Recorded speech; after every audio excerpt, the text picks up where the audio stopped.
go.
Invincible.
let's go ahead and get started into this. I'm gonna go ahead and turn the music down enough because this is gonna be literally, I'm gonna be taking apart stuff.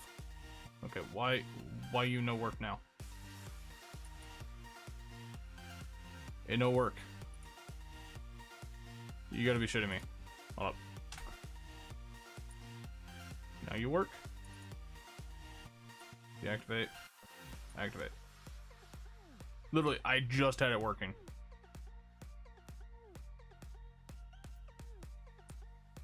The fuck. Of course it would. Okay. There we go. Now it's working again. Alright. Welcome to the night stream. Gonna be a little bit different. This stream isn't typically about games tonight. Sup, Cactus King? How you doing, my man? Tonight we are actually going to be swapping out the main boards, the motherboards inside these phones. These are the Galaxy Note 3 as designated by the Verizon 4G LTE back, the black back. We're going to have some music playing in the background to keep the stream a little bit interesting, but other than that, we are going to be taking these apart, swapping out the main boards. Both of the phones kind of work. The wife just wants one phone. Mic's a little bit low. That I can fix. I can fix that real good. How about now? Is the mic getting a little bit better?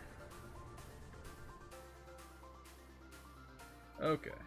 There we go. I'll leave it like that. I can also boost it up in OBS if need be. It should be within the yellow, but sometimes it dips down into green. So yeah, that's pretty much what we're going to be doing tonight. Sorry if the camera kind of jolts and stuff. It's not exactly set up on a proper system. But yeah, let's go ahead and dive right into it tonight. We'll go ahead and start taking things apart. I've already taken out the batteries, as you can see over here, so they won't be bothering us. Got a white version and a black version. This one just has the black background because, well, I was already doing some testing to make sure stuff actually works, but other than that, they're fundamentally exactly the same. Except for one's black and one's white. That's basically about it. Now, I actually do have to keep in mind of which board goes to which pin. Otherwise, things could get a little bit messy. So, we're actually going to go ahead and take apart the black one that has the white board in it and swap it back. So this is going to be fun. May need a little bit more light. Luckily, I have an actual spotlight for this exact reason. And let's see here. We need to get up in there a little bit more. There we go. Yeah, how do you like that? I'm getting freaking fancy. Got my little screw cup right there. So let's go ahead and get on in here. I wish I had a sideways shot, but I don't. That's something that I probably need to do. Another thing that we'll need tonight is a pair of tweezers. Just in case for those stubborn screws that don't exactly like to come out. So that's exactly what we're going to be doing tonight. Coming into this, all of the stuff has already been removed. The SD card and the SIM card have already been removed. So we don't have to worry about that. I've already had these phones apart before. Catalyst cap. This right here, I take it you're asking about? That I don't know, but we will find out once we get into the device.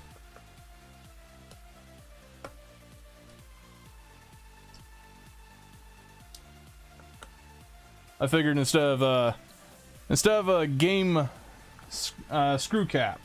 No, not entirely sure. No. There's a chrysolite. Oh, you mean this cap right here? Yep. That came off of one of the chrysolite packs and whatnot. Yeah. Sorry if the camera is kind of jumping around. It's on a tripod of itself, which is probably not the best thing for it to be on. But It's the only thing that I have for right now.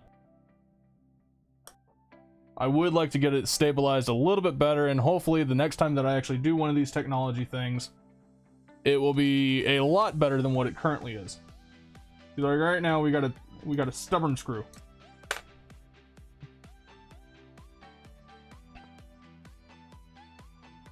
So how is everyone doing tonight?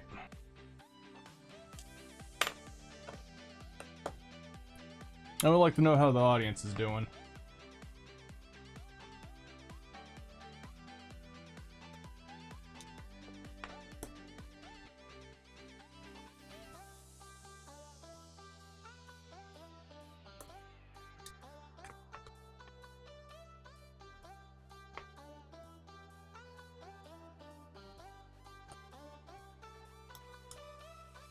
I'm doing pretty good tonight, Cactus King.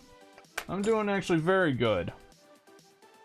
Alright, so now that we got all the screws out, I am actually going to go grab, and I have it with me, a couple different flathead screwdrivers. That way we can pop off the whole entire surrounding. Now, you know what? I'm going to use the pin to poke out stuff, because this thing should be a little bit better.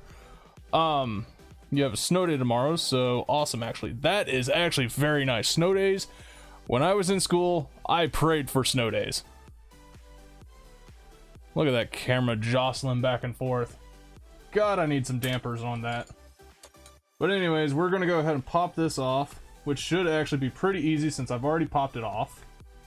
So we can actually get in here, take a look at that main board. There we go. We're already in. Let's go ahead and get that external light out of the way so we can get down exactly where we need to be. That looks nice. That's a nice motherboard. Now on here, on the main board, well, the cover, you also have the lens and the LED cover as well, which is a secondary piece of glass. We're actually going to go ahead and set that aside. That way we can get into the main board itself. Now, we do have several little rivet points, which we can go ahead and pop off. Just be careful, because they are... Let's see if I can get a close-up of that. Let's see here. Oh god, too blurry. Come on. There we go. Don't know if you can see that, but that's exactly what they look like. They're really, really annoying to try and get off. But, hey, we need to get them off regardless. So we pop that one off. And that releases the lower board from the main board, which is actually pretty nice. But we are actually going to go ahead, and I'm going to zoom back out. We're going to go ahead and pop off the antenna attachments. That way we can get to it even a little bit better. Now all I need to do is actually swap out this top board for another top board. I don't need to actually completely disassemble this phone in order to get to most of the things that I need. The problem is if the camera happens to be bad, I can't just swap out the main board. The camera is a pain in the butt in its own right. We're going to go ahead and finish popping these off. These little tabs.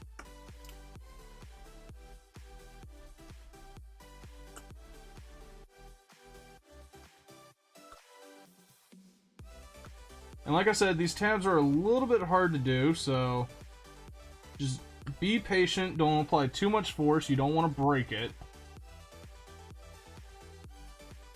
And if everything is nice, there's the main board separated from the housing. Now, I'm pretty sure you can replace the camera itself, because there is a flat flex ribbon cable right there with one of those pins directly underneath there. I lost the button to my phone case, so now I can't turn down the volume with my case. Well, depending on what phone it is, like on this Note 3, we're just going to set the main board up here. On the Note 3, you have a power button right here on the side, and you have the volume rocker knobs right here. And if the camera will actually focus, inside there's actually, you can take this off and replace the switches yourself if it comes to that. If you don't feel comfortable working on the phone yourself, you can take it to a specialist and have them do it. So it all depends on your preference, whether or not you feel comfortable enough taking apart the phone. But that all depends. So now that we got this all taken care of, and we have the main board from the first Galaxy Note 3 taken care of, we're going to go ahead and sit that phone aside, and we are going to bring in our secondary phone back.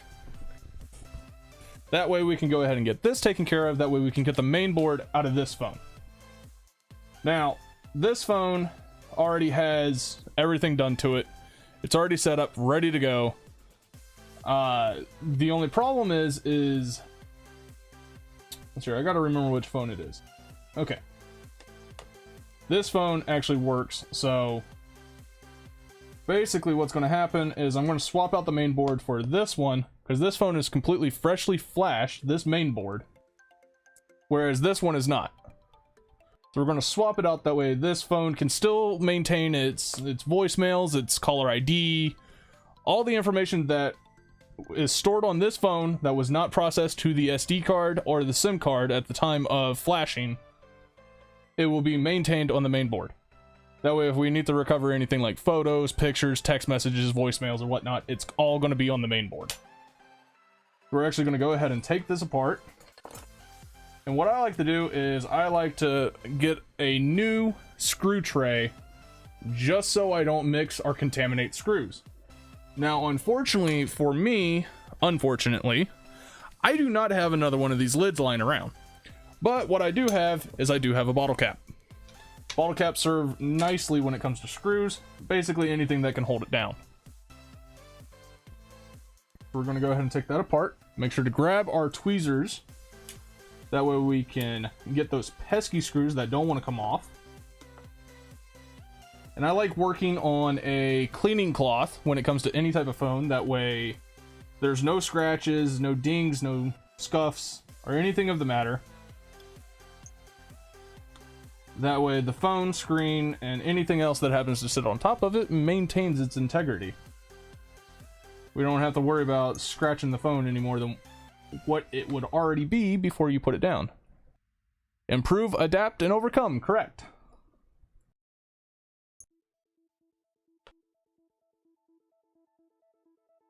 So bear with me as I take this apart. I know this must seem kind of boring, but I assure you, if you're into technology, this is actually quite fun. I actually love taking apart things. And after we swap over the main board and everything as such, and make sure everything is tested and works properly, we are going to be taking apart a few other phones, which are sitting right over here. We're also going to be taking apart an old school device. And I'll let you guys know exactly what that is when it shows up. It's currently sitting to the right of me as well, but I'm not going to tell you what it is. It's going to be fun to take that one apart. Get you some old school stuff going on in here.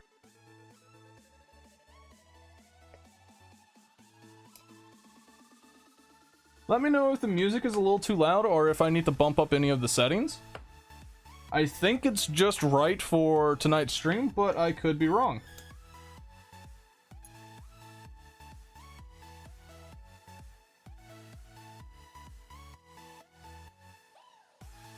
Another rule of thumb is when you're working with electronics, you should be wearing an anti-static wristband. Now, I don't exactly have one on me. You know what? I actually lie. I have one right here with the attachment that I need for it. So, you know what I'm going to do to risk any type of electrical shock and damage to this phone? We're actually going to go ahead and put on the anti-static wristband. Now, I like having this thing on. It makes me look cool. So I'm actually going to put this on my right wrist. If you're working with any type of electronics, you should always be wearing an anti-static wristband. You don't want to be working on $1,000 piece of equipment and then boom, it goes bye-bye. Now, I don't have exactly a ground port, but what I do have is a very select piece of skills. Skills that I have acquired over the years. Nah, I'm just messing with you. What I am going to do is I'm going to find a place to actually plug this in. My ideal solution would actually be have a electrostatic discharge mat with a ground plug that is plugged into the ground socket of the wall isolation. Unfortunately, I do not have that. So, you know what, it's going to be attached right here to the mic.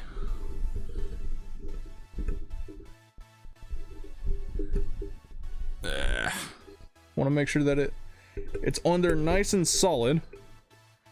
So there we go. You're always going to want to be wearing an anti-static wristband. So now that we got the screws off of this one, we're actually going to grab our...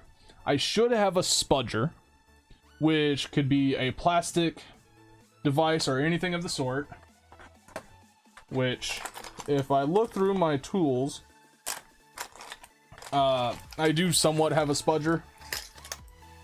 It's one of these, but you don't want to use a blade when it comes to prying electronics apart. You don't want to do damage to the product that you're working on. I used to have a guitar pick lying around that I used to use for my spudger, but I have no idea where it's at. So, to err on the side of caution, we are going to use a flathead screwdriver. Just be very careful if you are using a flathead screwdriver. You don't want to damage the product that you're currently working on. And there we go. There's the back of the device off. Here is the black version. Here's the white version. You can tell the difference by, of course, the camera caps that are on there. There's not really much else on the markings to tell which is which. I guess if anything, the white version has, or the black version has a little bit more circuitry built into it, but again, who can really tell? So we'll go ahead and set those aside. And now that we have this board exposed, we're actually going to go ahead and pop these off again. Just keep in mind and be very careful. You don't want to apply too much force when popping these off. You don't want to damage the device. So gentle pressure, and you'll be able to pop it off with no problem. You should also be using a plastic spudger if you have one. Unfortunately, I do not have one, so I am using a metal pair of tweezers, which is not advised. We'll go ahead and pop off that as well. Set that aside. We'll grab this main board, and boom, there it is. It's out. That ain't that hard for the main board. We're actually going to go ahead and set that aside on our black phone. Put that right there. Grab the main board from the white phone, and it's going back into the white phone. And we're going to repeat the process, but only in reverse. Keep in mind that if you are reinstalling the main board on a Galaxy Note 3, there is a strip that runs underneath. I don't know how well you can see that. This right here does lift up, and there is another board right underneath that runs there. Just like that. So you want to make sure you put the motherboard along this way, but have it to where it's over top this connection right here, and below the VZW cable that goes to the bottom board, the charging board. So now we're going to slip that back in there. Make sure all the ribbon cables are out of the way when you do it. And like I said, keep in mind about that. That can be a pain in the butt. Yep, see? It wants to constantly go over or under it. Now that it's in there, you want to gently press. That way it's nice and firm. You'll know when it's in there. You'll hear a small little pop, but don't be too alarmed.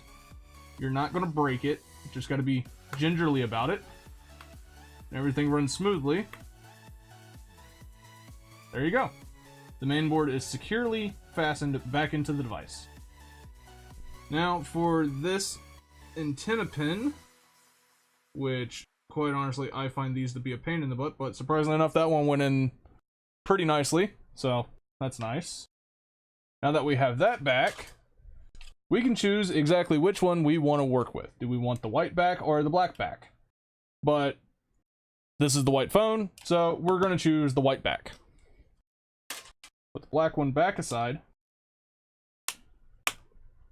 You'll want to snap it back in place.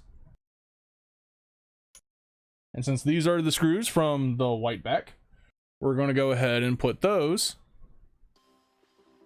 back into the device. Now this thing is actually bugging the crap out of me, only because I got a cut right there, so it's actually bugging the crap out of me. So I'm going to move it to my other wrist. Let's see if I can actually put it right beside the Fitbit that I have. I doubt it. And that means I'm going to have to remove the Fitbit. We are not taking apart the Fitbit. I know some of you want me to, but I'm not doing it. I actually like that device. And if I take it apart, it's going to get destroyed, because quite honestly, it's an integrated device. There we go. So now that it's not going to bother that cut that I have, let's continue on where we were. So these screws should be smally magnetic. If not, your screwdriver should be fine if it is slightly magnetic, which will make picking up these screws a little bit easier. We're going to go ahead and reinsert these screws, make sure everything is nice and tight, make sure that we use up all the screws that we took off before. If you're left with one screw behind, you've done something wrong. If you still need a screw, you lost a screw. And that is the bane of my existence whenever taking anything apart. It's either I have one extra screw or I don't have enough, even though I took everything apart correctly. And that is the problem with IT, especially when it comes to computer repair. You never know when you're going to miss a screw or have an extra one. Both are equally terrifying.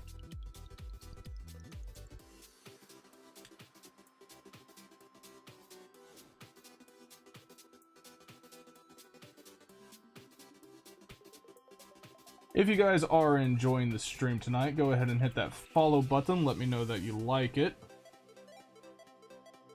I also have a Discord that you guys can join. I hang out in there after the streams.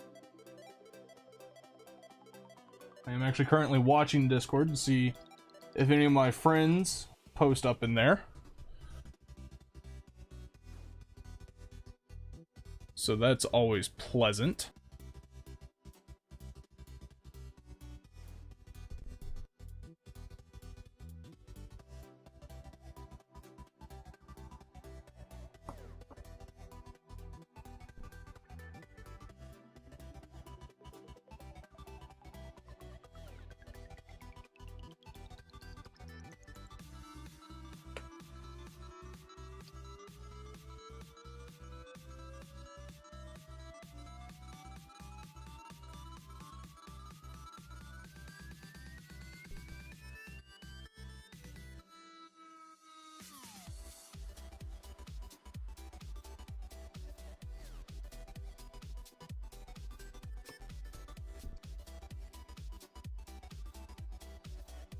We are almost done. We have 2 screws left.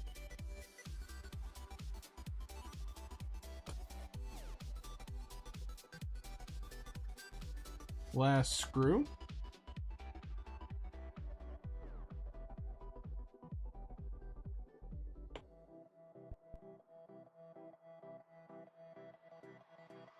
And that screw is done. So we are going to grab one of our batteries. Make sure it's in. And we're going to power up the device.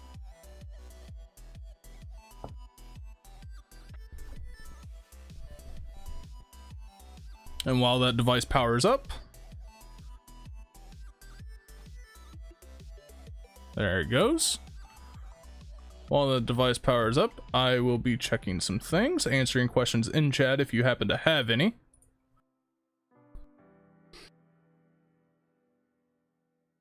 So please let me know if you have any questions. I'll be more than happy to answer them while this thing boots up fully. There we go. No SIM card. Perfect. That's exactly what we want. The S Pen is in use. This phone is completely flashed with nothing written to it as of yet. So that is good. Alright, which S Pen are we working with? Hey, we're working with the black one. Does the white one work? No, the white one does not work on this. And I'll tell you the reason why.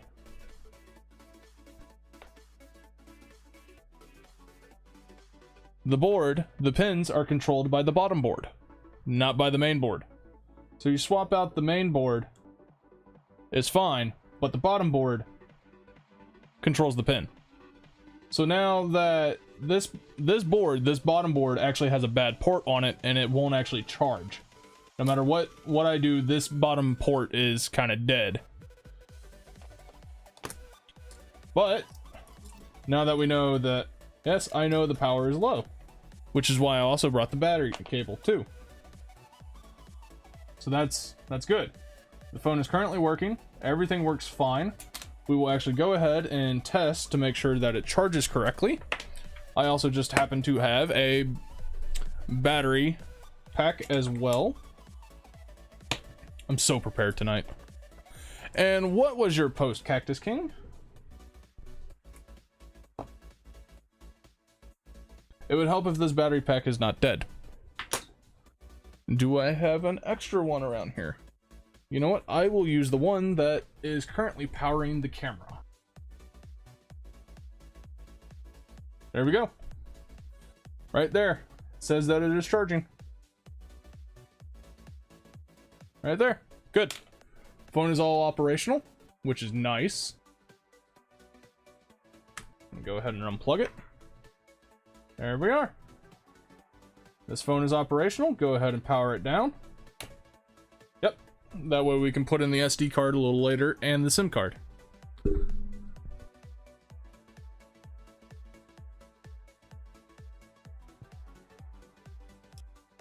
I just read your notification in Discord, Cactus King.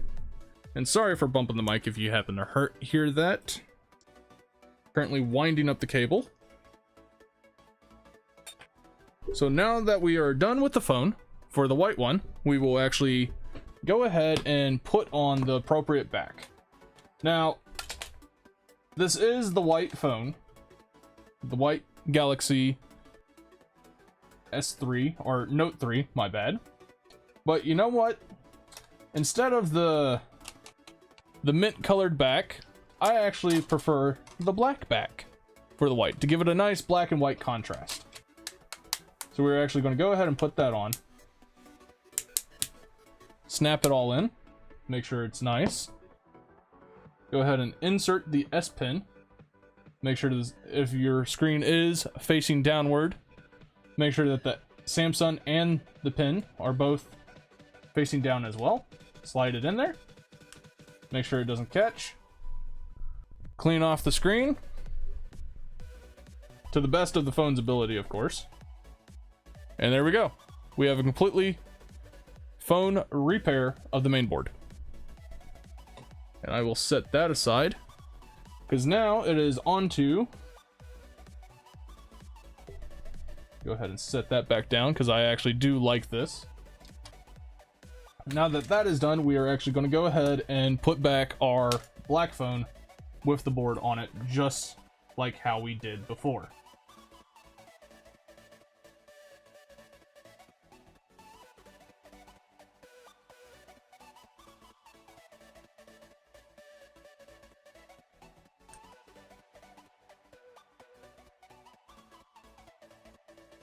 Same thing applies. Make sure everything is out of the way when you drop it in. It should sit pretty flush. And then go ahead and start plugging things in.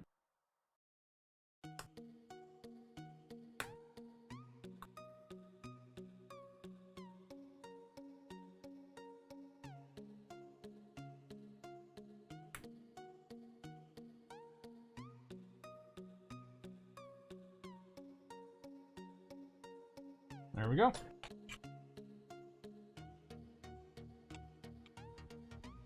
Now that we have that in place, we'll go ahead and snap everything in,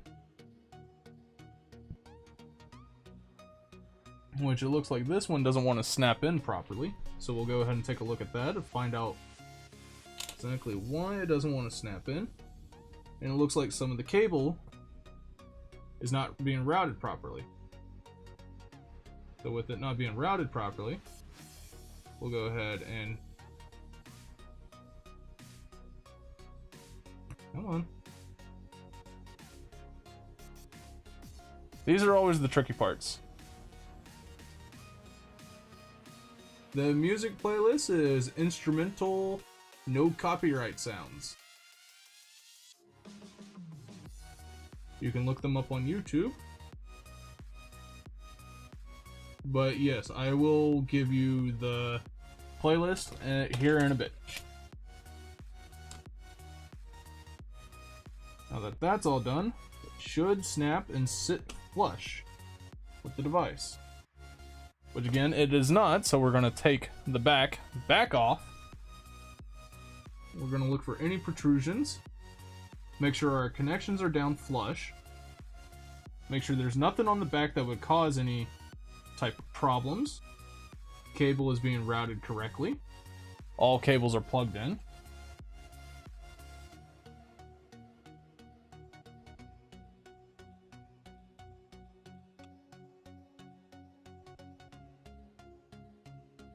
There we go. Now it sits flush. So we're actually going to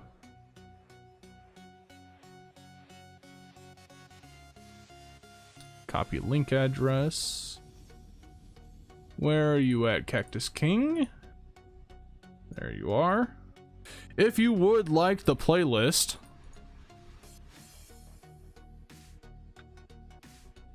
this right here is the playlist.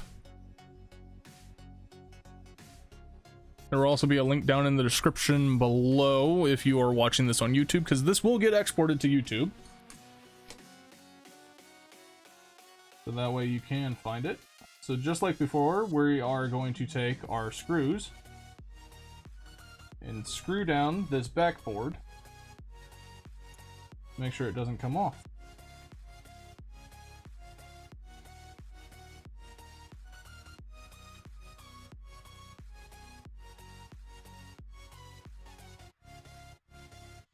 No problem, Cactus King. Thank you, Humans Aren't Real, for the 3-viewer host. How was your stream, man? Did you kill a lot of people in Overwatch?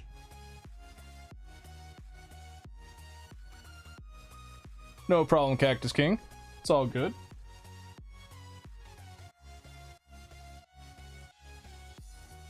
Auto host, Motto's host. It's still a host. It's still 3 extra viewers. So how was your stream, James?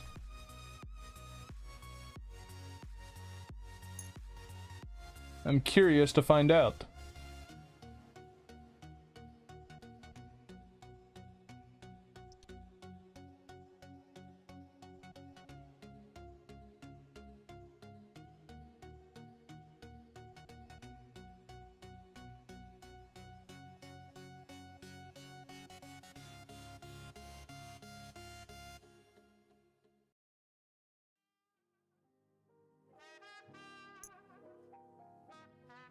Ooh, got some jazz playing now. At least jazz-like music.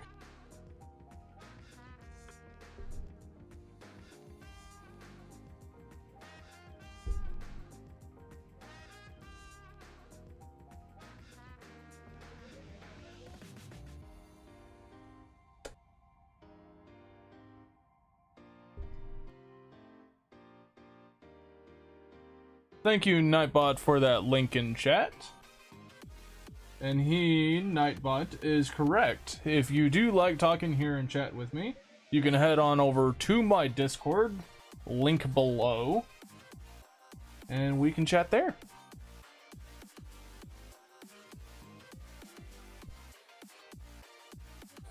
So now that we got all the screws back into place, we can actually take our other battery that we have, which I just dropped.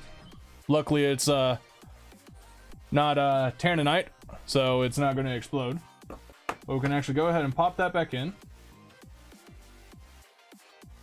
And we can power up this to make sure that this phone actually works.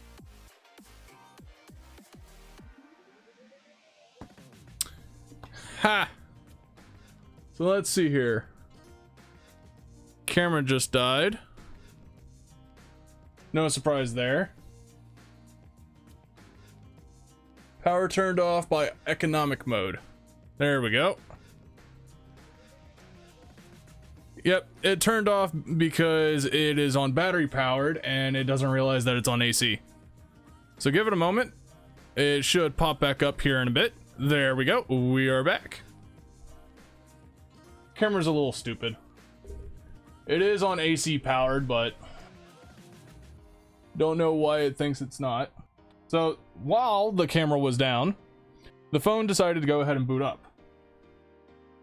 So we're already in. As you can see, this phone has already had data on it, so that's why it looks like this.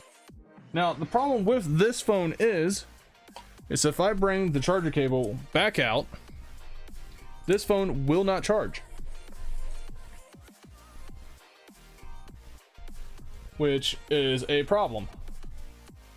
Even though this phone is at 98%, so I will actually swap the battery out for the dead one.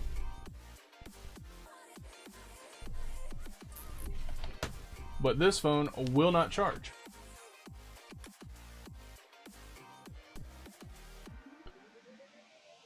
Yeah, no matter what I do, wiggling the cable, cable's in, nothing. So that is the problem with the phone.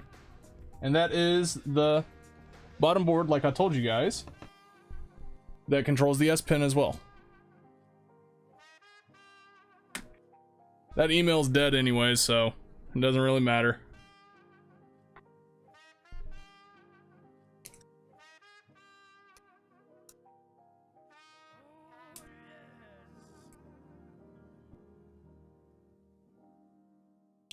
So now that that is the case, I am actually going to go ahead and pull the battery out of this one because I want to use it for the white phone. So now that that is done, straight our mat back up. We're going to go ahead and put back on the other back to it. We're also going to go ahead and reinstall the S pin. And there we go. Phone is done. Aside from clicking it in place on a few locations. And that, it's done. So now that that phone is done, I'm gonna go ahead and move that battery over here. Now for some really good stuff. Let's go and take a gander and walk down memory lane. So depending on how old some of you are in the audience, you will remember this.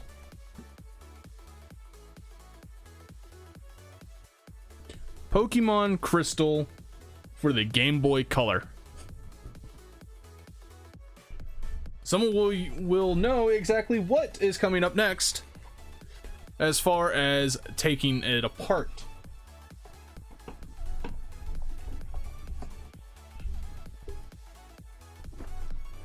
So in order to take apart these devices, we're going to need a special set of screwdrivers, special set of instruments in order to get into it.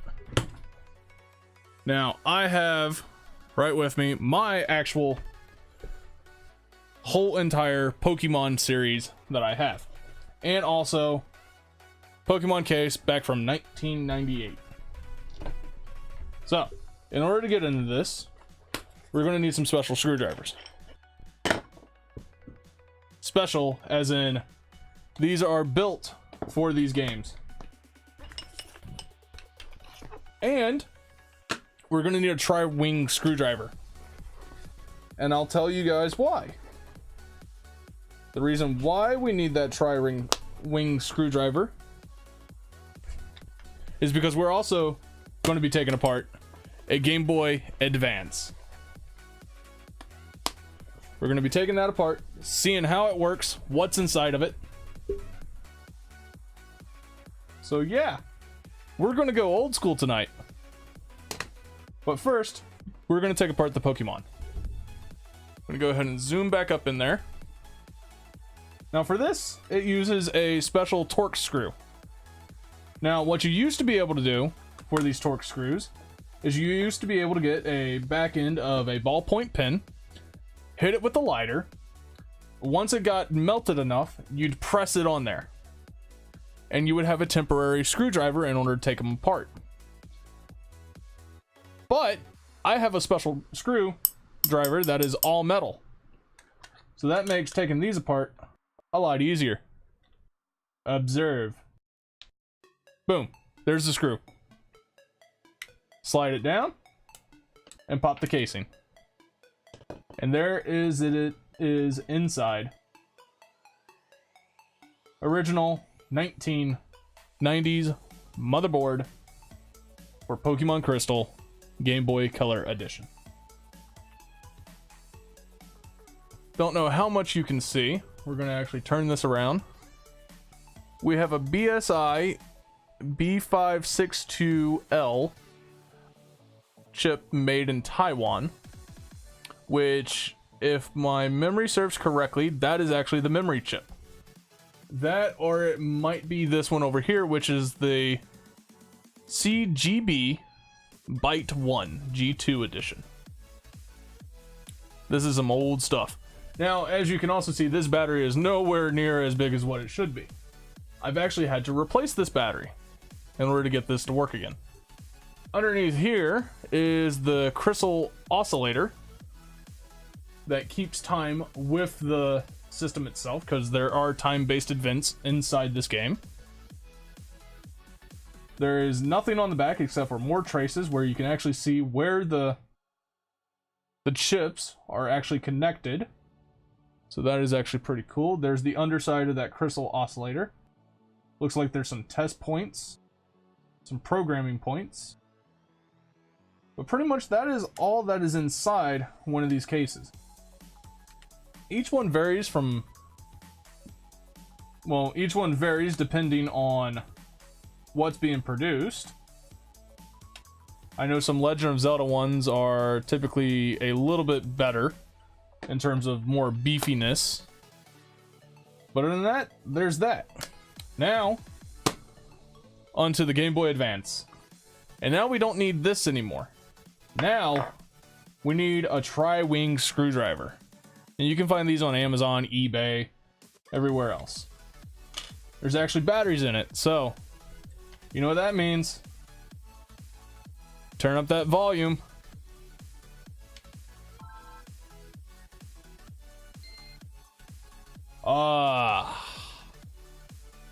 Oh yes. Let's see about with a game inside of it. Let's go ahead and turn down that music.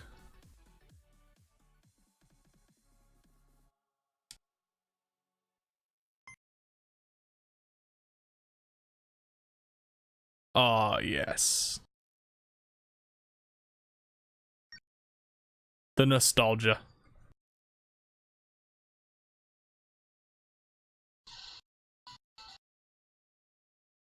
Oh, yeah. Now back to the music. Because we're going to be taking this apart and seeing exactly how it works, how it functions, how it operates. So we got some screwdrivers. We have 3 on each side. And it's actually been quite a while since I've actually taken this apart. So again, we are going to get our handy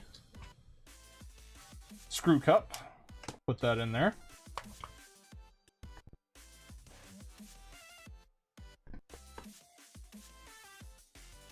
And it's always good that the screwdriver is a little bit magnetic.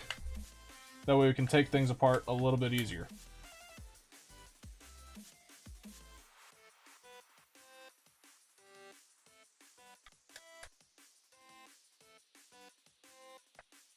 Come on. There we go.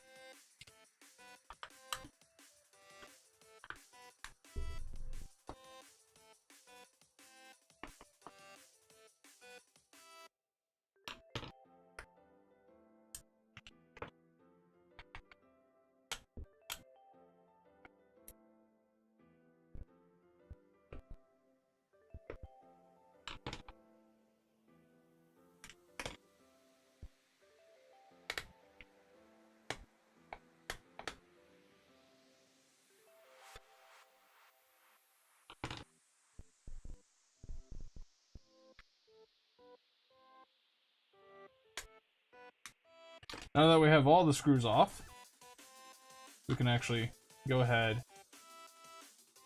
Ah, my bad. There is one screw left. And this one is not a tri-wing. This is a standard Phillips screwdriver. Right there in the very bottom. I honestly did not see that. Feeling around up top, making sure that there's no other screws. Doesn't feel like it. So now we should be able to pop it off and see exactly the inside of the Game Boy Advance. Which, quite honestly, that brings back memories in childhood. So here on out, once we are inside, we actually don't need the tri-wing screwdriver anymore. We are perfectly fine with using a Phillips head screwdriver for this. And we're going to go ahead and take the motherboard out as well. Remember to still use, if you are using this, to use your tweezers. We're actually going to go ahead and set the screws aside for the motherboard, that way we don't get them mixed up with the rest of the system. That looks to be about it. Looks to be about only two. Carefully. There's the underside of it, but we want to take it out even further. And there's the left and right bumpers that have popped out. One thing is there is a ribbon cable here. So we're going to need to gently, on either side, pull the little black tab forward. Kind of wiggle it back and forth a little bit.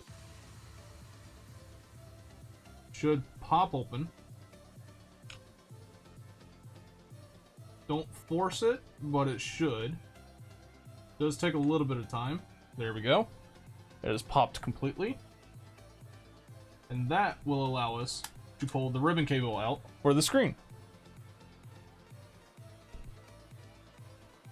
There we go.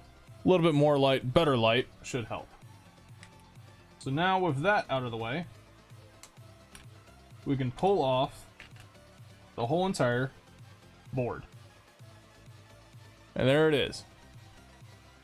There's the board itself in all of its glory. It's quite honestly, that's just beautiful. There's the other side of it. And as you can see, the CPU AGB, or Advanced Game Boy, as it was called in Japan, is actually a Japanese ARM processor made by Nintendo in 2000. But there you go. You have the buttons for either side. Your start, your select, your up, down, right, left, all of that. You even have, let's see here, what does that correspond to? I don't know what that corresponds to, but it looks interesting. We also have the speaker that was built into it, which is actually like, it's okay, but they could have probably upgraded it a little bit better, but at the time, what do you really have? There's also your game port as well, and there's where the game goes.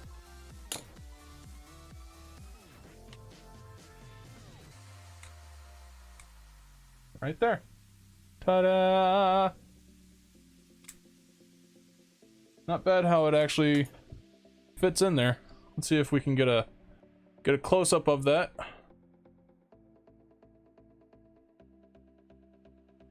Would help if it's in the...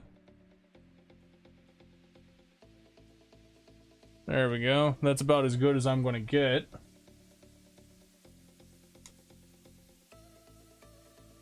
All those pins. You have to make contact with all those pins in there. Not exactly the best camera work, but it'll do.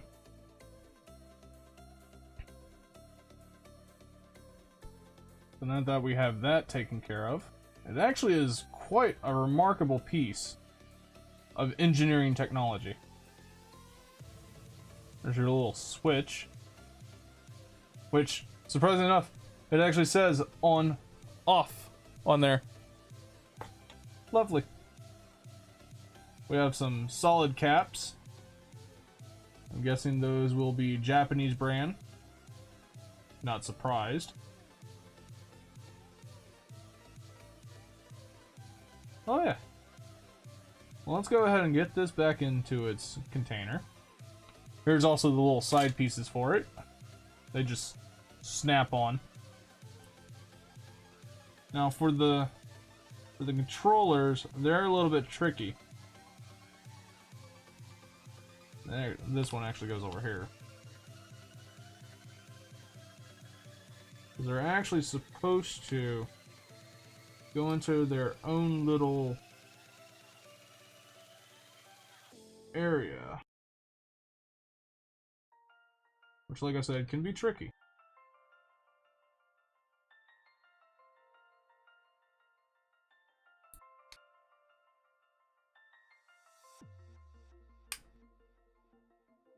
That is the right. Okay, so this would be the left.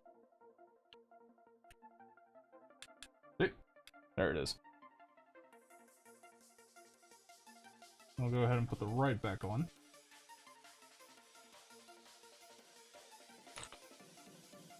I'll go ahead and put the board back in. Careful to maintain that everything kind of sits properly.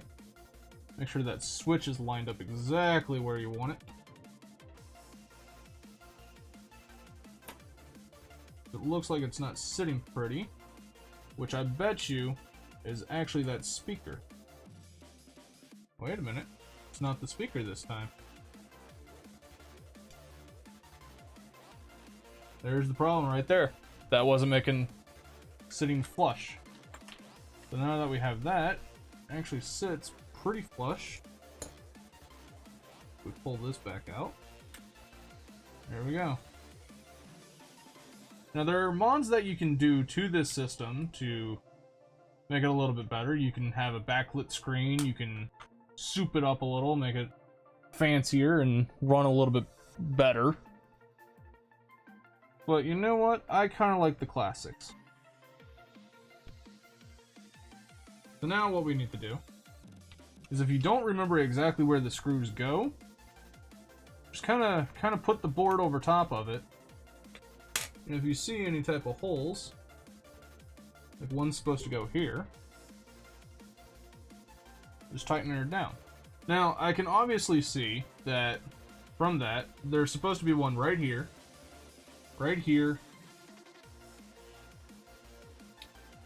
and that seems to be about it. So this unit is actually missing a screw, which is interesting. But you know what? It still works, so I'm happy. And there was the right stick, the right pad for it. Put that back in there, make sure it works. Make sure everything is nice and hunky-dory. I'm gonna go ahead and put that back on.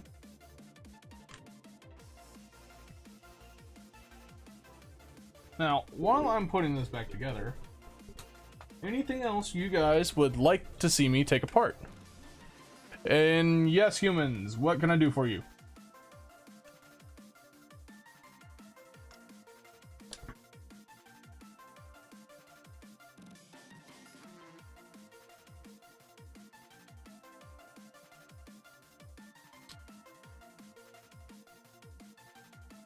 There's already a screw in there.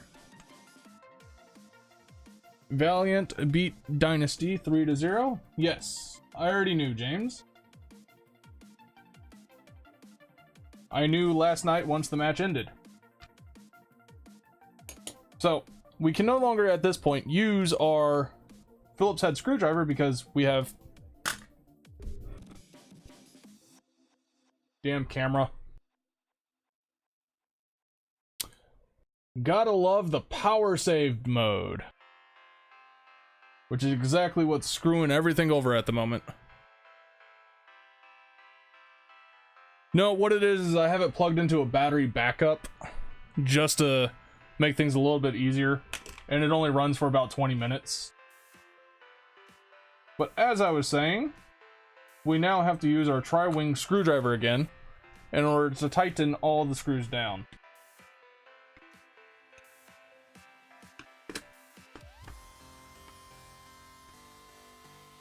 Which shouldn't be too much of a problem since we already untightened them. You don't want to go full bore and try and put 20 pounds of torque on these. You just want to tighten them down to where you feel comfortable that the case is not going to fall off. Now, as I was saying before, while I tighten these up, I have several other things that I can take apart and show you guys the inside of, ranging from old graphics cards to a Bluetooth speaker, all the way up to a hard drive that I can take apart. I'll leave the next thing up to the audience what they want me to take apart.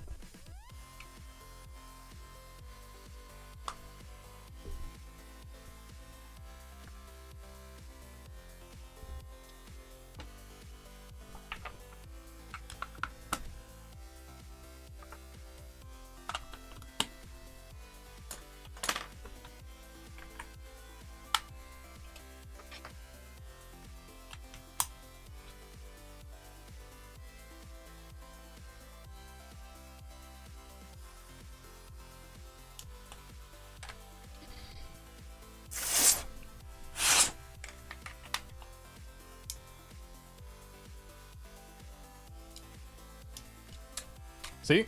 And that's why you always check to make sure your connections. The thing works, but guess what? Take a wild guess as to the reason why nothing is showing up on the screen.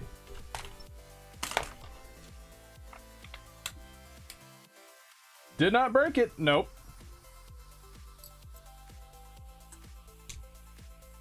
It is not broke. It is not broke. You keep saying it's broke. It's not broke.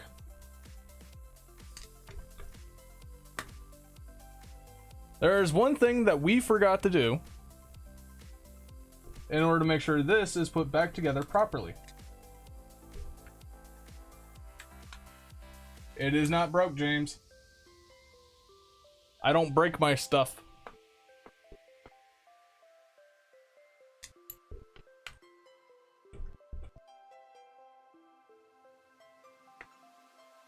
It is not broke. You keep saying it's broke like it's something.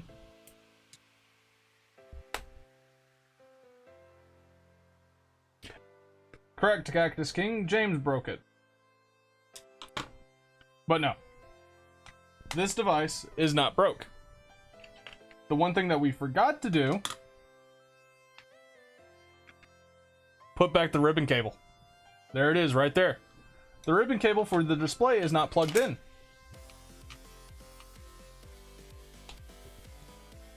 So the device is not broke. It's just incomplete.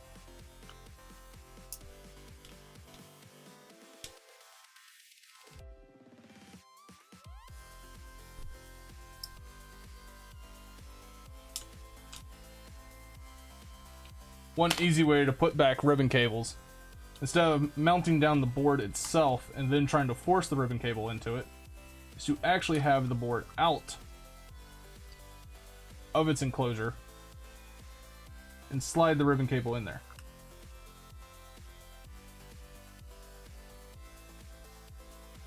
Then after the ribbon cable is in there, both sides of it, you're going to want to push the locking mechanism flush with the device.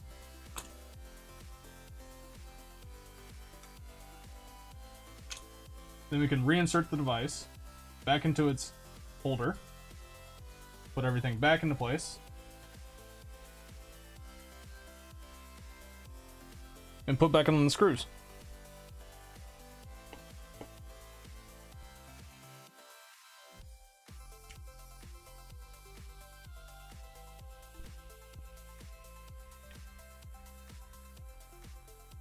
And before we continue any further, we're going to go ahead and put the cover back on.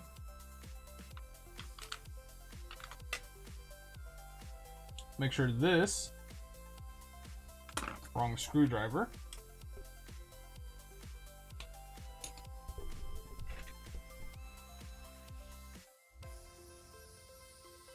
make sure that is nice. That way we don't snap that switch, because that switch is a pain in the butt.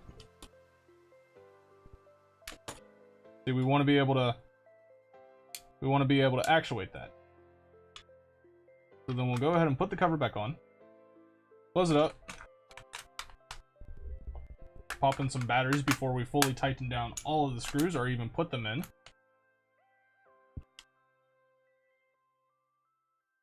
Ta-da! Like I said, it was not broke. We forgot to put the ribbon cable in. So now, since that's the case, we're going to go ahead and finish putting all the screws back in and tightening this all back down.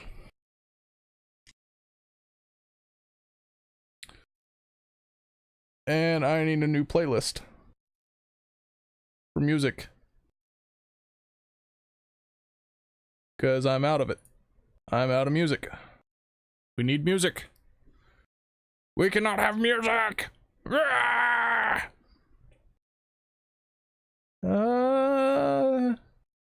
we go. We'll play that.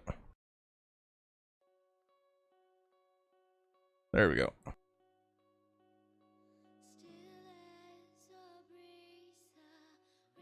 Can I get something that does not have vocals, please? Can I get instrumental stuff, please? I want instrumental. The stream has currently been up for 1 hour and 11 minutes. Let's see here. Will this work? Yeah, let's get some dance music in here. There we go. Now we can get back to reassembling our device. Since we know it works, the new song I found will eventually make its appearance here shortly, but I want to go ahead and finish this. We're going to put back all of our screws. And like I said, since we know it works, and it was just the ribbon cable, so it's not broke, it was just incomplete.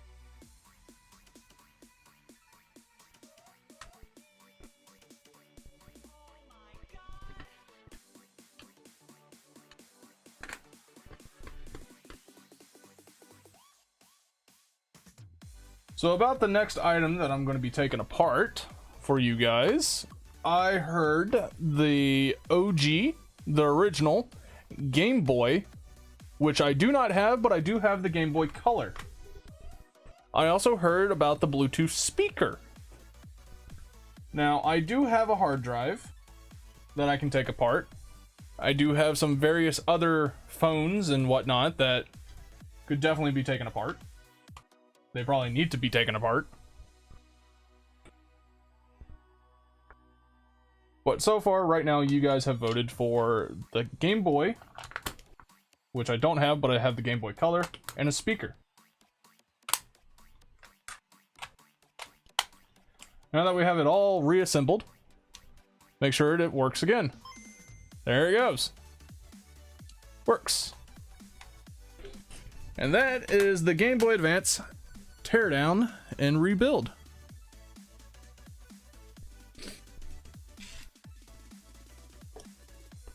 So now let's move on to something else. I heard Game Boy Color, so I am going to find the Game Boy Color.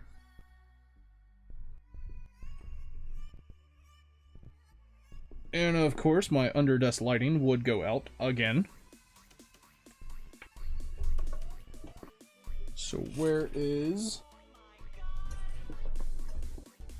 that bag that I have all my things in? There it is.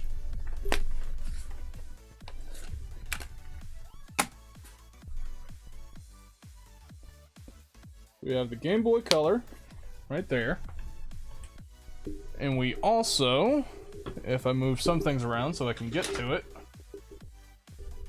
there's part of it. The speaker's already been apart, so it should be easy. We also have the Bluetooth speaker. And I need to fix my my under-desk lighting real quick. Which that is actually a pain in the ass because it uses this type of connector and it likes to pop out of it. Which is always a pain in the ass. Ow. Stabbing myself for the stream.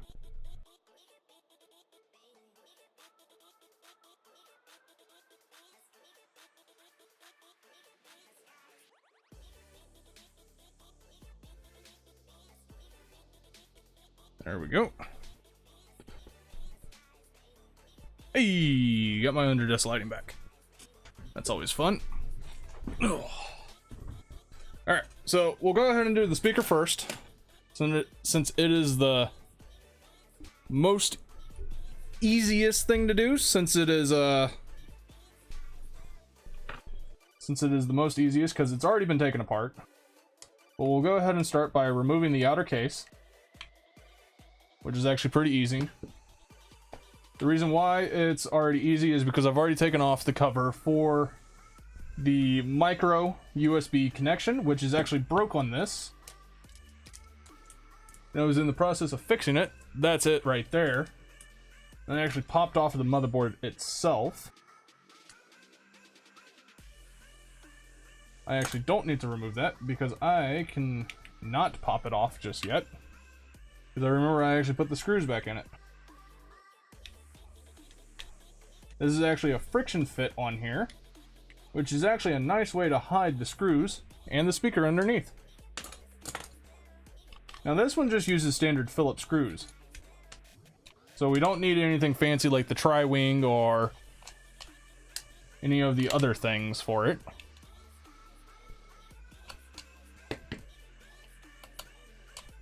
This is a Bluetooth speaker. Range is about 30 feet. For about 10 meters. It gets pretty loud. Battery lasts for a good 2 to 3 hours on very high volume. Come on, come out. That screw does not want to come out.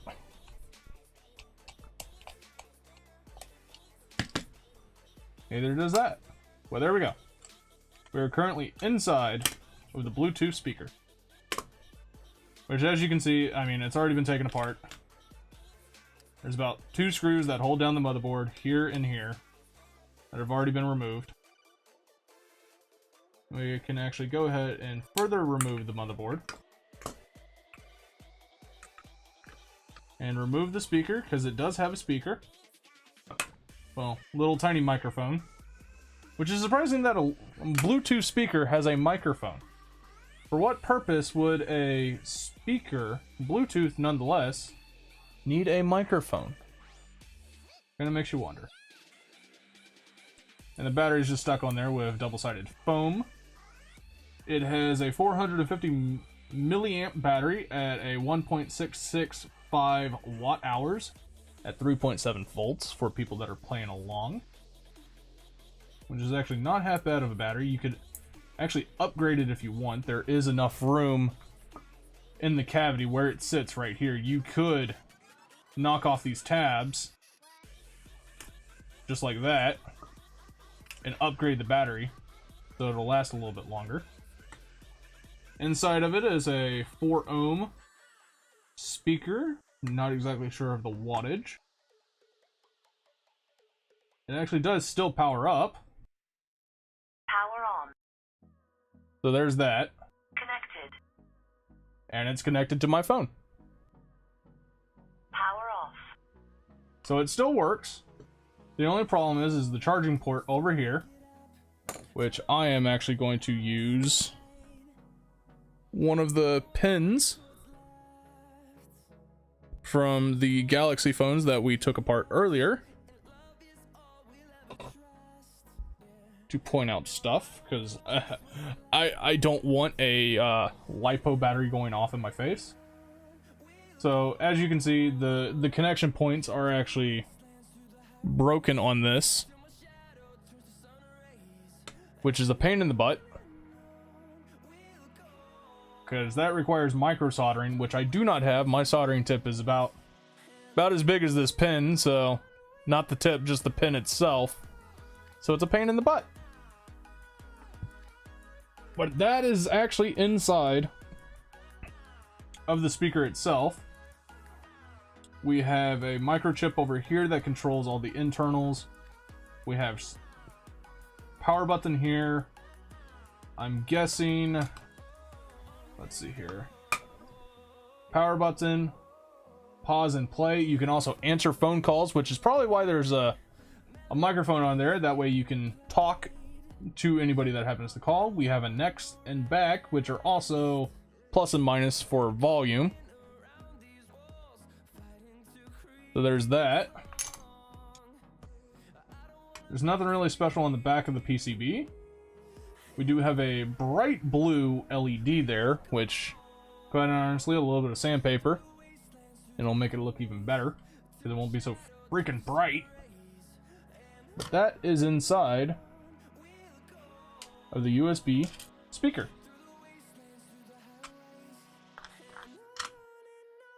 Now we can move on to the Game Boy. Game Boy Color, to be precise.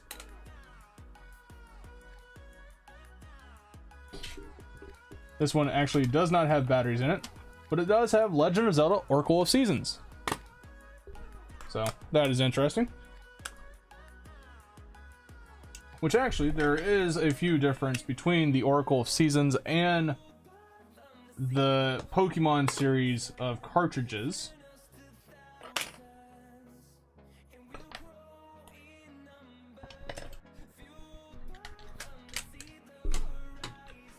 Just give me a minute.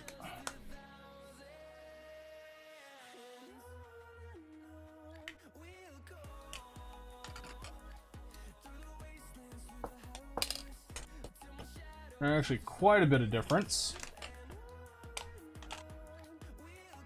Of course, the batteries are going to be the same, but I actually had another Legend of Zelda cartridge that I took the battery out of and actually put in this one. That way the wife could actually play it. She wanted to play Crystal. This one actually has a bigger controller chip. Don't know how thick you can see that, but compared to the Pokemon one, that is pretty thin.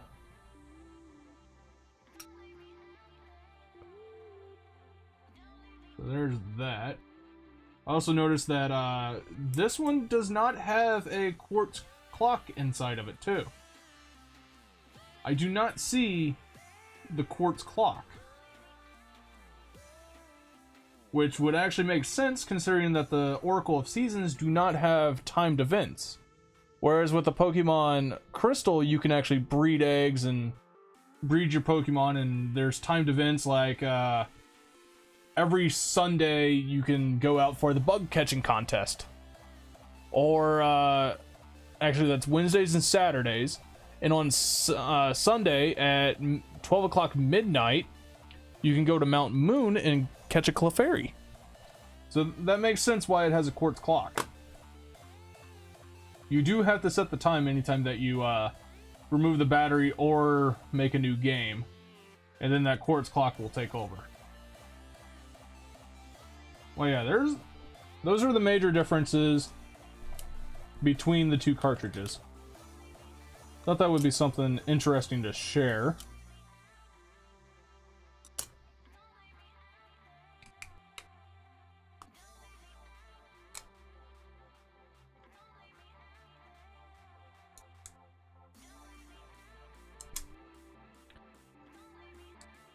It's always fun to know exactly what technology is all about.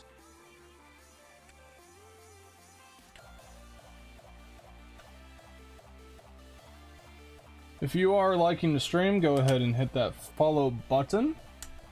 It'll help me out a lot. It'll let me know that you like what I do. It'll let me know that you like the content, which quite honestly, that would be awesome. I would love to do more teardowns and technology reviews like this. Even if it isn't live per se, I could put it up on the YouTube channel, which I might as well just go ahead and do that. But I like talking to you guys live. And that's what I like.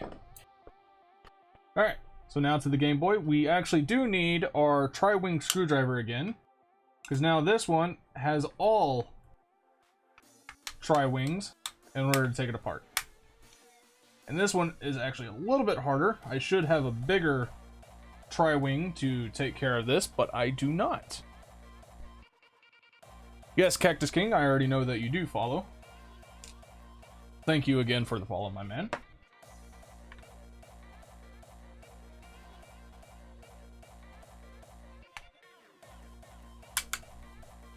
That screw's not wanting to come out, but we'll take it out.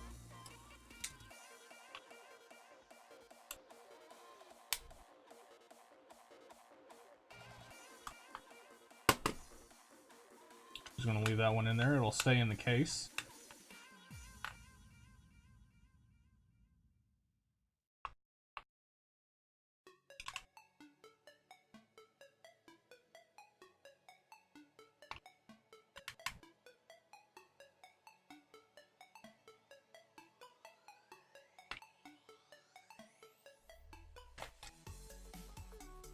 And there's the inside of the Game Boy Color. Not much different from the Game Boy Advance. We still have the same GB connection. 1998 Nintendo, the CGB CPU 04, which also corresponds to the CPU chip that is up there. So it's actually using the same chip as the Game Boy Advance, only it's a little bit more powerful. Alright, see you later, Cactus King. Thank you for stopping by tonight. Really appreciate it. We're actually going to go ahead and take this apart even further. And like always, once you get inside any type of Game Boy device, it switches over to standard screws.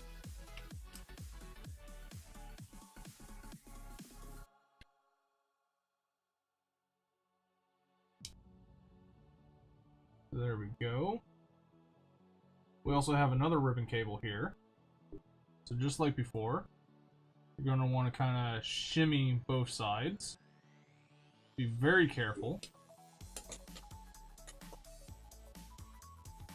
You don't want to break the ribbon cable.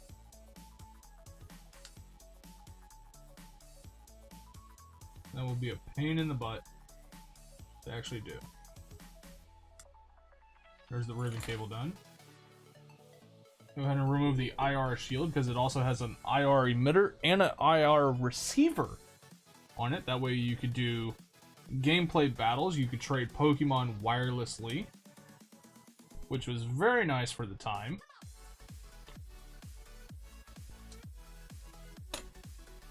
That should be all of the screws. Volume rocker. Your switch. two contacts.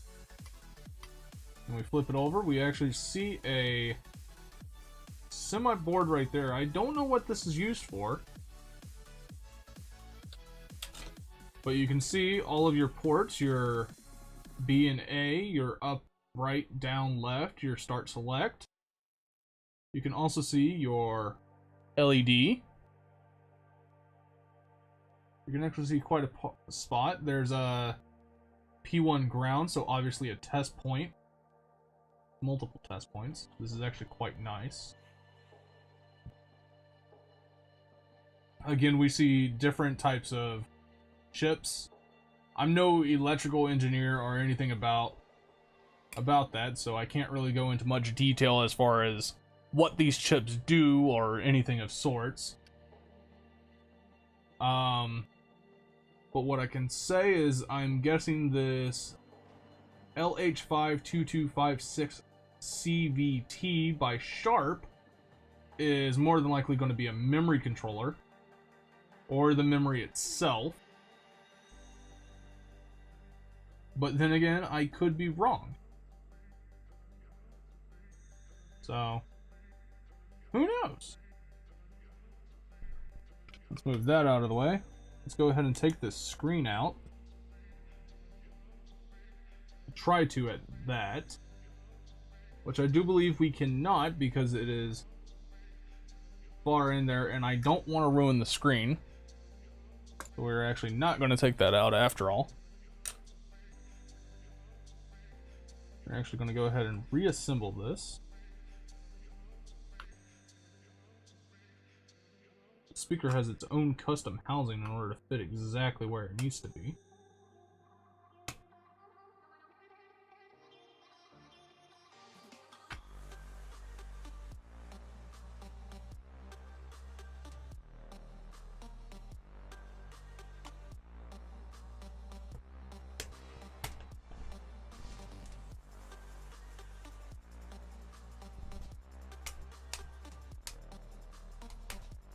And that's actually getting hard to do, so I will switch to a bigger screwdriver.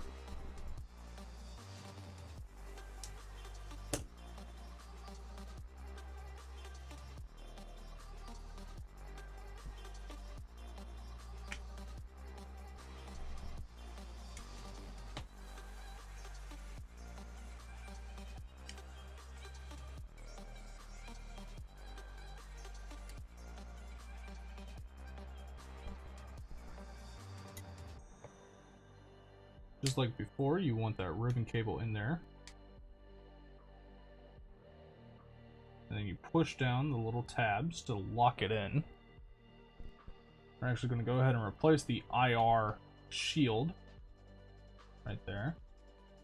I'm going to put back in our switch.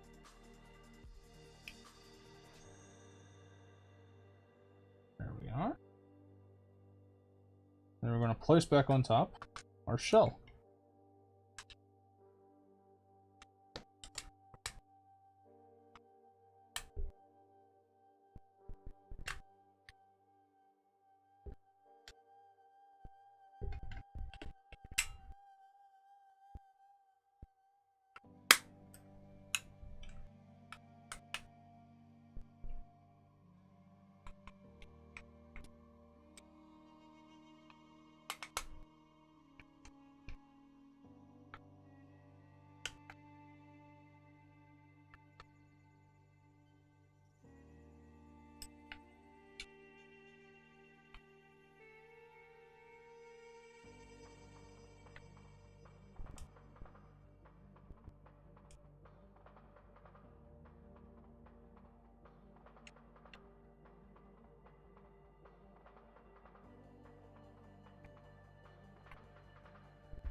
You're probably hearing some noises coming from the mic by me just using my ESD band.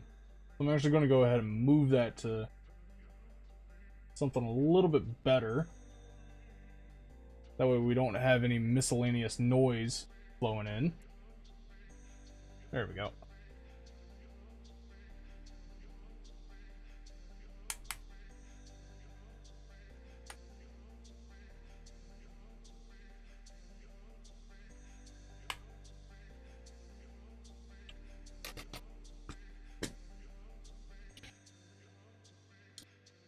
And just like that, we are done with the Game Boy Color.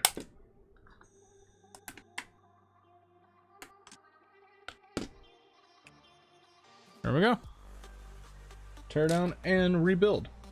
Now, for the final thing tonight, we are going to be taking apart a 40 gigabyte IDE hard drive. 40 gigs, 3¼ inch series. So it's a solid hard drive. It's not one that you would find anymore nowadays because it uses IDE, which is an outdated technology. So you really don't want to be using IDE. It is so far out there. And IDE wise, I mean, we're using SATA. IDE is like back from the 90s and early 2000s.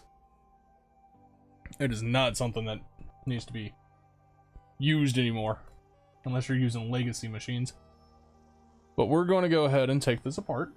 It has 6 screws, and they're just standard Phillips. So let's go ahead and dive right into it. Now, this screwdriver is actually not big enough to take on those screws. So I will be using a bigger screwdriver. We'll go ahead and move that out of the way so we can get a little bit more semi-natural. Now, this hard drive has never been open. This is the first time this hard drive will ever have been open outside of the lab. So this will be cool.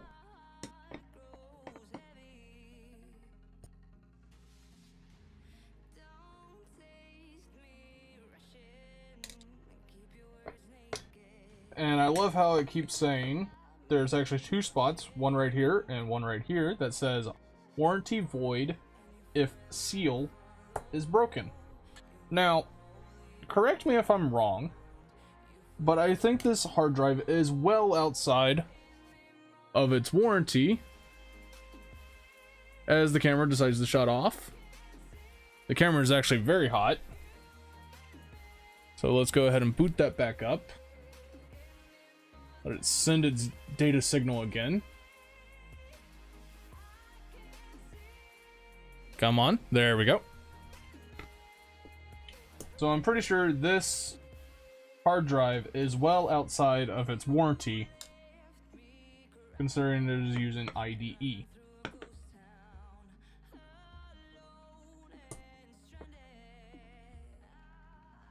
Now the thing about these warranty stickers is I think there is one underneath there, but there's going to be some screws.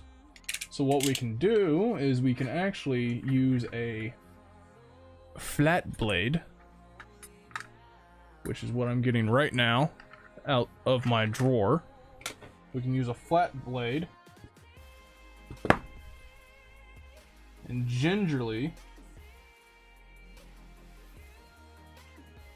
go around it and peel up the warranty sticker. Which, quite honestly, with this drive, there is no reason why to do this.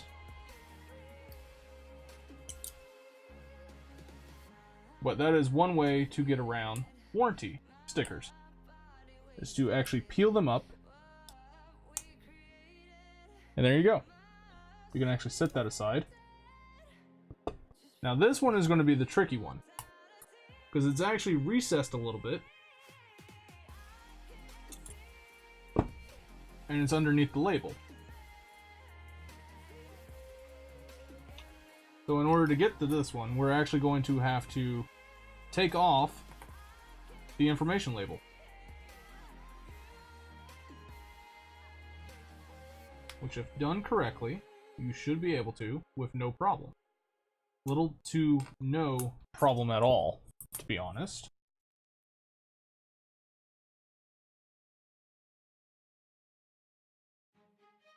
just kind of wiggle the blade back and forth. Gingerly. And voila, there's a Torx bit underneath. I'm actually going to go ahead and peel this back a little bit further. That way we can get to it. Now, as far as these Torx bits are concerned, you will need a Torx toolset in order to get inside them.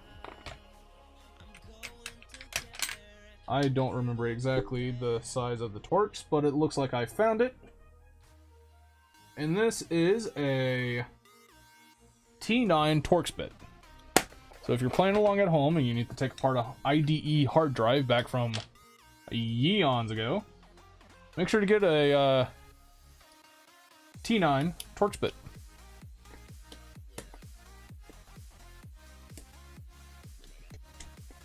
And that'll allow you to remove the Torx bits.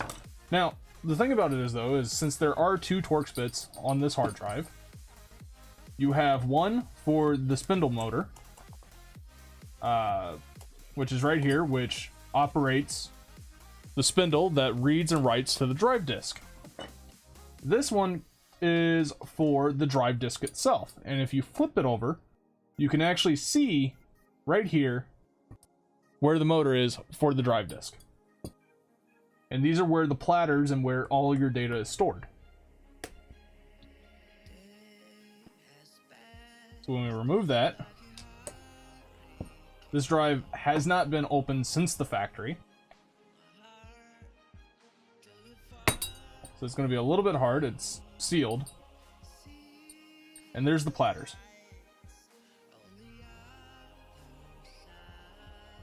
And this drive is actually so far dead that...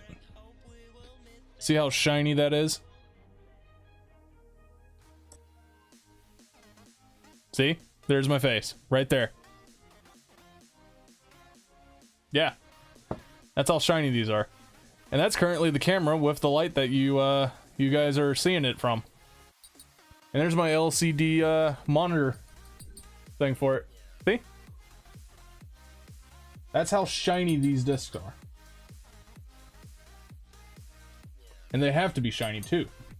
Because any type of dust, which I'm pretty sure you see that little dust speck there, that can actually cause your hard drive to fail. Now this is only 40 gigs, so this has one platter, which is 40 gigs worth of data. That's impressive. Now inside of here, which I'm surprised it's not pulling in on the hard drive, but there is a neodymium magnet.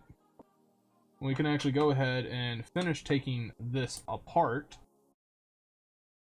Because quite honestly, I plan on using those neodymium magnets anyways.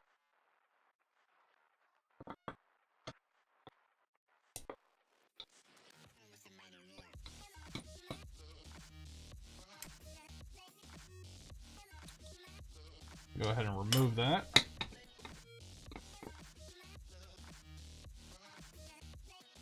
Another interesting fact about hard drives, especially this one in particular, is that this right here is a solid aluminum billet. Literally, it gets cut into a rectangle, the same dimensions and size of the hard drive, and then it actually gets milled out, which is actually quite interesting. There's a little stopper. Now comes the real... This is where the pain in the butt comes in.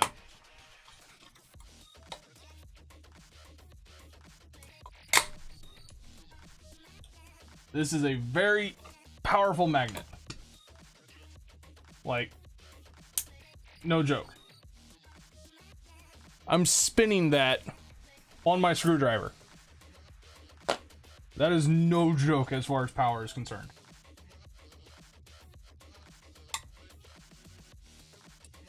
Here's your head. That's the full stop right there. So we actually need to remove this. And as you can see, I mean, it immediately gets sucked in towards it.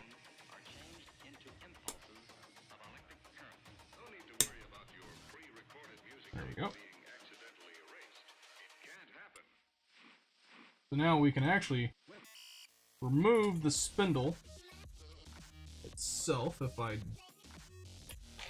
do believe. But the problem is we're going to have the platters in the way. We're going to need to remove the platters before we can actually get in there. And that requires us to get out another Torx bit. This is all designed to be non-user maintenance. Users are not supposed to be able to maintenance their hard drives like this. So for those playing at home for the inner spindle for a 40 gigabyte hard drive, you're looking at a T6. I'm actually going to pull out another screwdriver. That way we could have one with our T9 and one with our T6. And one thing I like to do as far as these are concerned, I like to go around, crack each one of them, basically just break the Loctite that's on them. And then use the drive itself to spin them around to get them undone. So literally just put it in there, spin it around, and then you can take the screw out.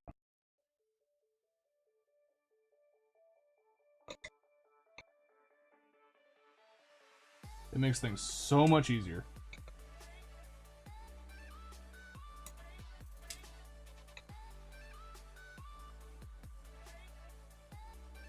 Sometimes you will have to hold on to it and loosen it again.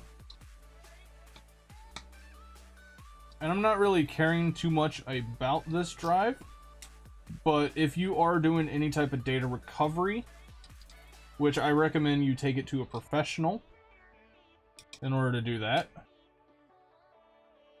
But normally you would do this in a clean room, an isolated chamber that has vacuumed air, its own air filtration system, in order to be able to combat any type of flying particles such as dust.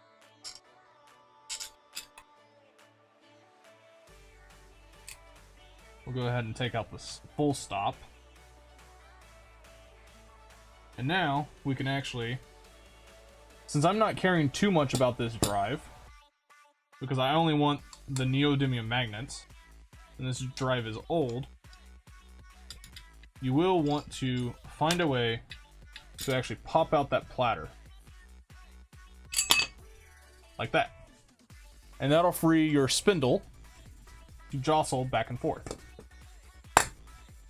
I am actually going to go ahead and remove this from the scene. Kind of keep it a little bit shiny, because those things come in handy if you happen to be stranded out in the wilderness. You can use one as a reflective device to signal for help. And we still can't exactly remove the spindle yet, but there's some of the screws that are coming out, which is nice. And one reason why we can't remove that spindle is directly underneath the board.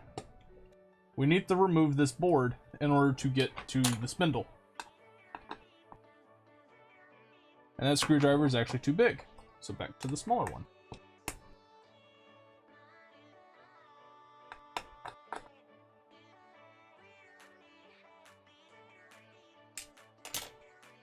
Now, a while ago, about good year and a half, I had in my possession about 60 of these hard drives. Okay? They were in a nice tote that you store other things in, but they were all just hard drives. Now, looking back on that, I'm kind of kicking myself in the ass, because I could have taken each and every one of those hard drives apart for their neodymium magnets and for the platters. But instead, what I did is I actually took them to a recycling center. I didn't get anything for them. They asked me if I was a corporation because of how many I had, which is obviously false because I don't have that many.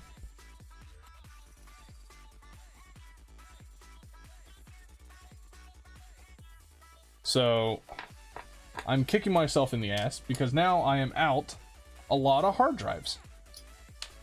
I'm actually going to switch over back to our PH1, or Phillips head 1. I'm going to get this last screw. After that, should be able to pump this off with a few bit of nudging. There you go. And there are the pins for the actual spindle. Or not the spindle, for the platter head. That actually moves the platters and spins those up. So now that we're underneath here, there's another little Torx bit. Which it looks like it's going to be our T9 Torx. And that will actually give us access to the spindle. And once I lift this up, the spindle should be left there. Or able to be removed. Just like that. And since we do not have the... Come on, thank you. Since we do not have the main board there, we can actually pop out the spindle. And I know the heads are not exactly what they should be. There we go. Let's try and get these heads back in order. At least the best to my ability.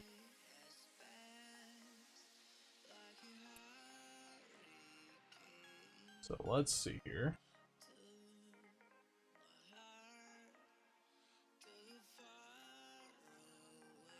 This is the head of the spindle that accesses the platters for your hard drive, for your mechanical hard drive, the one that spins up.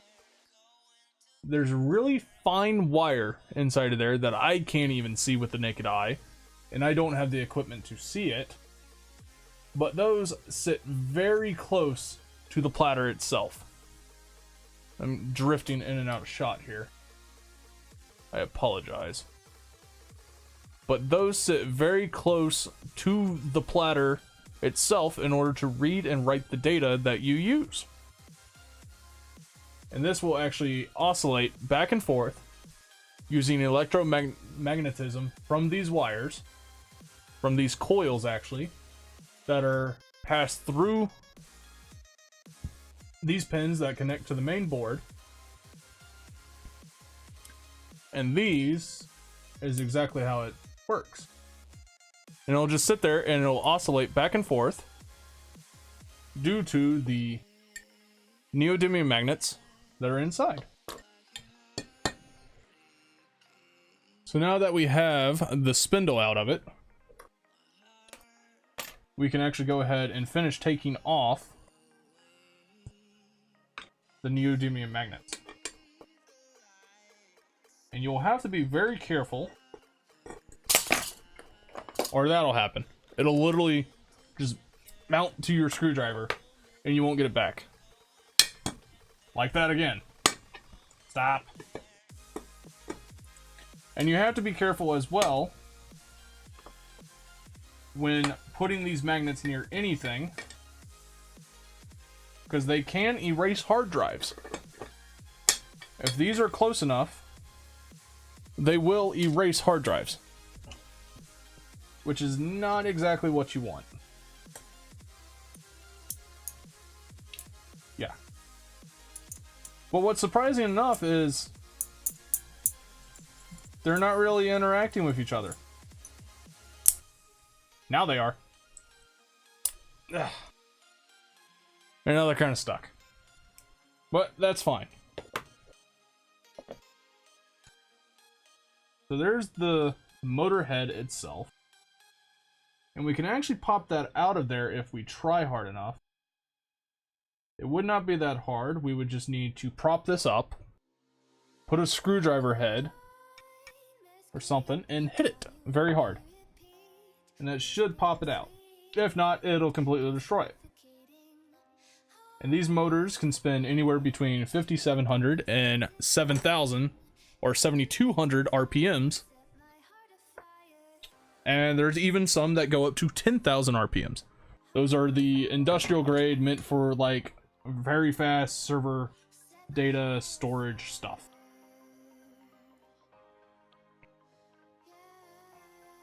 But yeah, there is the inside of a hard drive. I'm not actually going to put this back together because I plan on actually using a lot of the things out of it. Here is a look at the motherboard. The brain box behind the hard drive. You can see the pins that control the motor, that control this.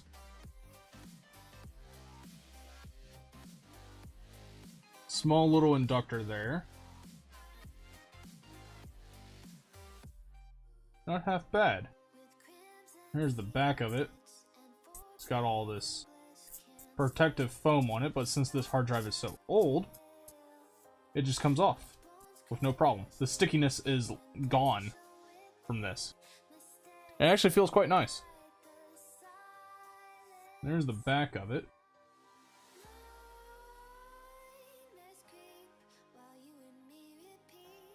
There's also the pins, which the IDE connector. You also have the master, slave, and boot device pin right here. Your 4-pin Molex connector for power, which is very nice. And I have a device here that, if I can find it, here it is. This is a IDE to SATA converter. And what you do is you just, which this is actually a, there it is. You plug it in and it takes an IDE connector and turns it into a SATA. Unexpected, but here's the look inside of the IDE to SATA converter.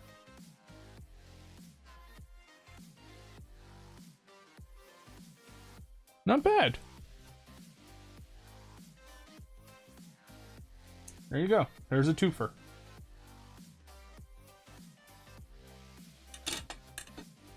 And that's it. That's inside of a hard drive. Not very surprising, but surprising nonetheless for anybody that doesn't really know that type of thing.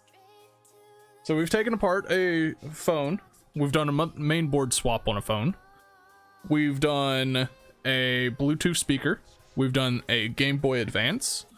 Also, game cartridge for them. We've done a Game Boy Color. We've done a hard drive.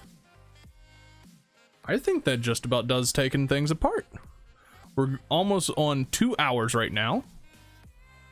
I think that's actually pretty good. We're gonna go ahead and put everything that we have taken apart right inside the shot. And these are all the tools that we use too.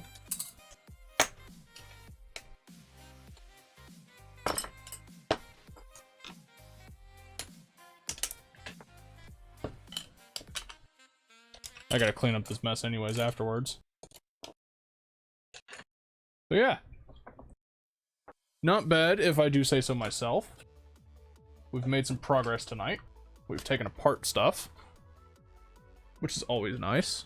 Always fun.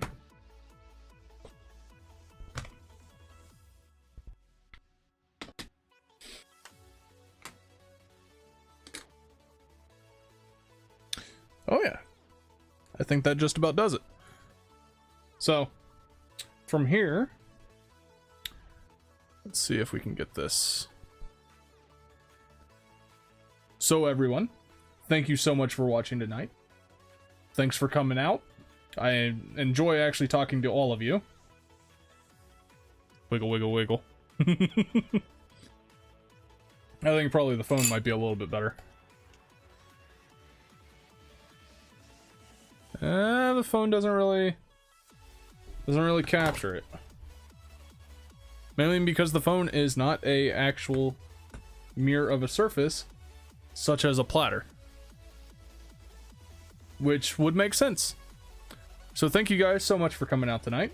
I've been your host. If you like what I do, go ahead and hit that follow button. Let me know that you are here and that you like it.